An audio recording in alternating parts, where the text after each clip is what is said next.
बिस्मिल्लाहिर्रहमानिर्रहीम। रब्बे ज़िदनी इल्मा। Dear students, अस्सलाम वालेकुम। आज का टॉपिक फैक्टर एनालिसिस पे बात करते हुए हम कंपोनेंट मैट्रिक्स तक पहुँचे हैं। तो कंपोनेंट मैट्रिक्स में ना ये वाली जो कोरिलेशंस है आपके पास है, इनको पहले कम ये जो high correlations followed by other high का जो सेट है, ये पहले फैक्टर से रिलेटेड जो कोरिलेशंस हैं, इनको अगर आप स्क्वायर करके सम कर लेंगे ना, तो ये आपका जो आपने 3 पॉइंट समथिंग देखा नहीं था आइगन वैल्यू, वो आइगन वैल्यू आपके पास आ जाएगी। और दूसरे फैक्टर के ये दो वैल्यूज जो आपके पास हैं, दो high correlations followed by one another, तो इसको अगर स्क्वायर करके आप सम करेंगे तो आपके पास दूसरी वाली आइगन वैल्यू आपके पास आ जाएगी। ये बाय द वे आपको बता रहा हूँ। और दूसरा ये है कि अगर आप फॉर एग्जांपल ये डे ऑफ द ईयर है, तो इसको स्क्वायर करके और इसको स्क्वायर करके अगर आप सम कर लें, तो आपके पास कॉम्बिनैलिटी हर वेरिएबल की आ जाएगी। Square of this plus square of this, ये विजिबिलिटी की आपके पास कॉम्बिनैलिटी आ जाएगी। तो डे ऑफ ईयर की अगर आपने कॉम्बिनैलिटी लेनी है तो 0.283 का स्क्वायर 0.689 का। ये बाय द वे आपको ये बता दीजिए फैक्टर लोडिंग्स की मदद से इन चीज़ों तक कैसे पहुँचना है, राइट। जैसे ये आपको बताया गया टेम्परेचर है, इसको आपने स्केयर किया और इसको स्केयर किया, जमा किया, तो इसकी कॉम्बिनैलिटी आपके पास है 0.828 आ गई है। आगे रोटेटेड कंपोनेंट मैट्रिक्स के बाद ये हमारे पास कंपोनेंट ट्रांसफॉर्मेशन मैट्रिक्स है। तो आपने जो फैक्टर्स निकाले हुए हैं, दो फैक्टर्स निकले थे, तो उनका आपस में एक कोरिलेशन मैट्रिक्स भी बना के देता है और दोनों फैक्टर्स को एज अ वेरिएबल ये सेव भी कर देगा अगर आप स्कोर्स वाली ऑप्शन आप ले लेंगे।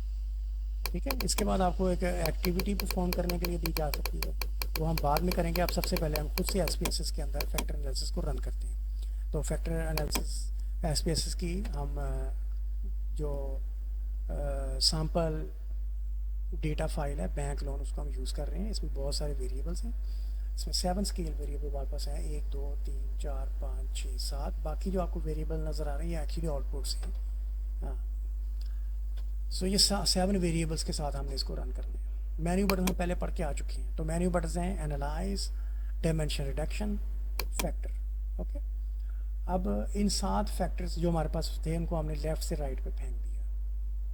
ठीक है, लेफ्ट पैन से राइट पैन पे। ये वाले जो है ये एक्चुअली ओरिजिनल वेरिएबल्स नहीं है डेटा सेट के, ये आउटपुट्स हैं, क्योंकि डेटा फाइल का हिस्सा बाद में बन जाती है।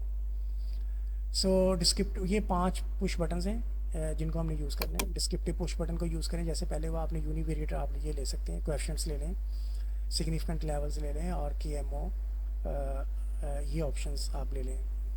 आगे चलते हैं और एक्सट्रैक्शन के अंदर आपने स्क्रीन प्लॉट को लिया। ठीक है, हाँ, ये स्क्रीन प्लॉट यहाँ नहीं सिलेक्ट हुआ होगा, आप इसे सिलेक्ट कर लेंगे। बाकी ये बाय डिफ़ॉल्ट ऑप्शंस लगी हुई होंगी। और यहाँ आप देखें आइगन वैल्यूज ग्रेटर देन 1 लिखा हुआ है। हाँ, इसको आप दोबारा जाके एक्सप्लेन भी कर दूँगा आपके लिए। रोटेशन में आपने ऑर्थोगोनल रोटेशन में वेरी मैक्स को लेना है, जो सबसे मोस्ट वाइडली यूज टेक्निक है। पहले ये नल लगा होगा, आपने वेरी इसको लगा लेना है। ठीक है ना, और रोटेटेड सोल्यूशन भी आपको देना है। कंटिन्यू। उसके बाद स्कोर्स हैं, तो जो फैक्टर्स आपने एक्सट्रैक्ट करने हैं ना, वो सेव एज वेरिएबल्स करते हैं। इसको क्या करेंगे, सेव एज वेरिएबल्स, वो उसको उसमें ले जाएगा।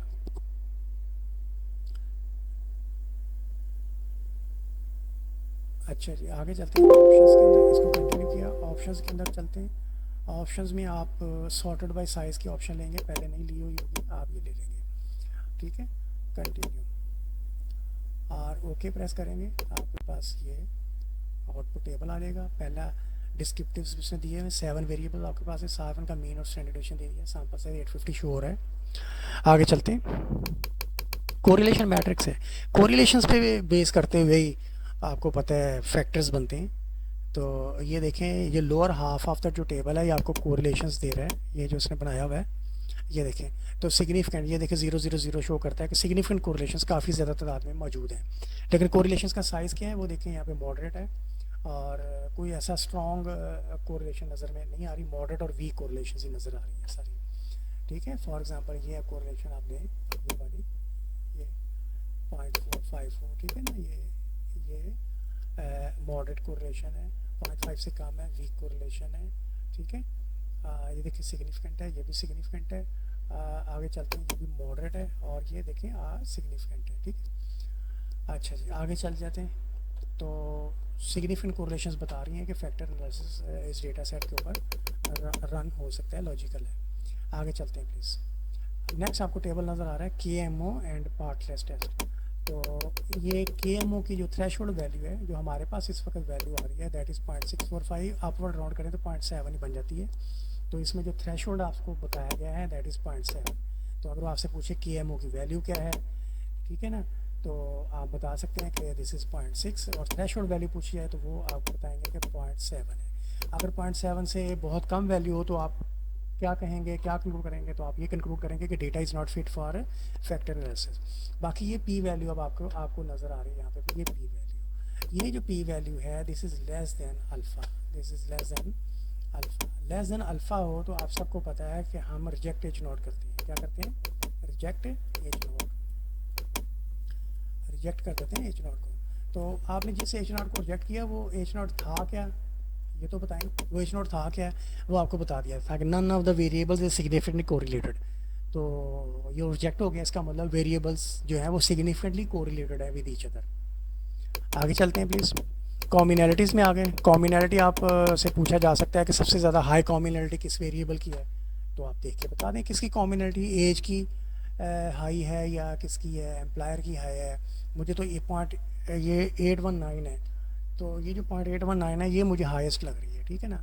तो इसका मतलब अदर डेट की जो कॉम्बिनैलिटी है वो हाईएस्ट है। तो आपसे पूछा जा सकता है कि कोई ऐसी कॉम्बिनैलिटी है जो एक्सेसिवली लो हो, तो दो नो कॉम्बिनैलिटी इज़ एक्सेसिवली लो।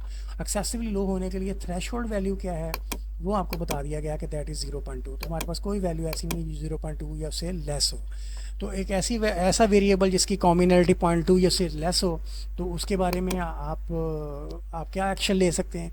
तो आप ये एक्शन ले सकते हैं कि उस वेरिएबल को you can exclude from the factor analysis, क्योंकि उसके किसी से कोरिलेशन बन नहीं रही है, जब नहीं बन रही है तो फिर किसी ग्रुप के साथ वो जाएगा भी नहीं। तो हायर कोरिलेटेड वेरिएबल्स जो होते हैं आपस के अंदर वो एक ग्रुप के अंदर जाते हैं, ठीक है जी। टोटल वेरिएंस एक्सप्लेन का टेबल आपको अगर दिखाया जाए तो उससे आप ये पूछा जा सकता है कि how many factors were extracted and why. ये देखिए दो फैक्टर्स एक्सट्रैक्ट हुए हैं, मैंने कैसे कह दिया दो फैक्टर एक्सट्रैक्ट हुए, इन वैल्यूज़ को देखिए 1 से बड़ी है। आपको याद होगा जब हम ऑप्शंस ले रहे थे डिफरेंट विंडोज़ को शो करते हुए, तो हमने बात की थी eigen values greater than 1, eigen values greater than 1। तो देखिए ये दोनों आइगन वैल्यूज़ ग्रेटर देन 1 है, तो इसलिए दो फैक्टर ही एक्सट्रैक्ट हुए हैं। देखिए दो फैक्टर सिर्फ एक्सट्रैक्ट हुए हैं, दो फैक्टर्स एक्सट्रैक्ट हुए हैं, ये वाले दो, और दोनों मिलकर कितनी वेरिएशन एक्सप्लेन कर रहे हैं, 69% वेरिएशन एक्सप्लेन कर रहे हैं। थ्रेशोल्ड क्या था, थ्रेशोल्ड क्या था, कितने परसेंट वेरिएशन एक्सप्लेन होनी चाहिए, 50। क्या ये थ्रेशोल्ड को मीट करती हुई टोटल वेरिएशन एक्सप्लेन है? यस, ये टोटल थ्रेशोल्ड को मीट कर रही है, स्टैंडर्ड को मीट कर रही है, ठीक है ना। तो पहला सवाल था कितने फैक्टर्स एक्सट्रैक्ट हुए, तो दो फैक्टर एक्सट्रैक्ट हुए। ये वैसे भी शुरू में 7 और आखिर में 2 रोज़ का रह जाना ये शो कर रहा है कि ये दो फैक्टर एक्सट्रैक्ट हुए थे। वैसे आपको यहाँ से पता चल जाएगा जो आइगन वैल्यूज़ ग्रेटर देन 1 सिर्फ 2 ही है, तो इसलिए दो फैक्टर से एक्सट्रैक्ट, यानी कि 7 वेरिएबल्स को हमने 2 ग्रुपों में बांट दिया। अब कितने वेरिएबल्स एक ग्रुप में गए, कितने दूसरे में गए, ये हम आगे चल के देखेंगे। स्क्रीन प्लॉट पहले की तरह आपको शो कर रहा है, देखेंगे इसके बाद यहाँ पे थोड़ा सा फ्लैट हो जाता है, पहले दो जो स्टीप आ रहा है ज़्यादा इन्फॉर्मेशन लेके आ रहा है। आगे हम चलते हैं रोटेटेड कंपोनेंट मैट्रिक्स की तरफ। तो ये रोटेटेड कंपोनेंट मैट्रिक्स इसमें आप कोरिलेशंस देख रहे हैं, high correlations followed by another high, followed by another high, ये आप यहाँ तक देखते हैं, ठीक है। उसके बाद एक्सेसिवली लो कोरिलेशन, उसके बाद राइट वर्ड आप शिफ्ट कर जाते हैं तो वहाँ आपको हाई कोरिलेशंस मिलती हैं, ये देखें। तो ये जो 1 2 3 4 हैं, ये इशारा ये करता है कि ये 4 वेरिएबल्स आपके एक फैक्टर के अंदर चले गए हैं, और ये जो 3 शो कर रहे हैं ये शो कर रहे हैं कि ये 3 फैक्टर्स आपके 3 वेरिएबल्स आपके एक फैक्टर में चले गए, ठीक है। अब ये जो आपके वेरिएबल्स हैं 4, इनको आपने कहना है फैक्टर 1। तो आपसे पूछा जाए फैक्टर 1 में कौन कौन से वेरिएबल्स हैं, तो आपने इन 4 का नाम ले देना, एज, एम्प्लायर, इनकम और एड्रेस। और दूसरे फैक्टर में कौन कौन से वेरिएबल्स गए, ये 3 चले गए, debt income ratio, other debt और क्रेडिट कार्ड डेट। फिर आपने इनका नाम भी रखना है, इन 4 का मजमूई नाम रखना है जो इन ज़्यादातर को रिफ्लेक्ट करता हो, और इन 3 का आपने एक नाम रखना है। ये नाम रखने के लिए भी आपसे कहा जाएगा। सो स्टूडेंट्स, ये हमने फैक्टर एनालिसिस को रन कर लिया। 2 फैक्टर हमारे पास एक्सट्रैक्ट हुए थे, इन 2 का ये कोरिलेशन मैट्रिक्स भी है, और इन 2 फैक्टर्स को अगर आप चाहें तो डेटा सेट के अंदर आप सेव भी करवा सकते हैं, ठीक है। बाकी आपके लिए एक एक्टिविटी है जिसको आप परफॉर्म कर सकते हैं। ऐसे KMO टेबल आपको दिया गया होगा, तो उसको पे जो जो सवाल किए गए हैं उनको आपने जवाब देना है जो आपसे डिस्कस हो चुके हैं। इसी तरीके से कॉम्बिनैलिटी का टेबल है, आपको दिया गया है, ठीक है ना। उसके बाद रोटेटेड कंपोनेंट मैट्रिक्स का टेबल आपके पास है, टोटल वेरिएशन एक्सप्लेन का टेबल हो सकता है,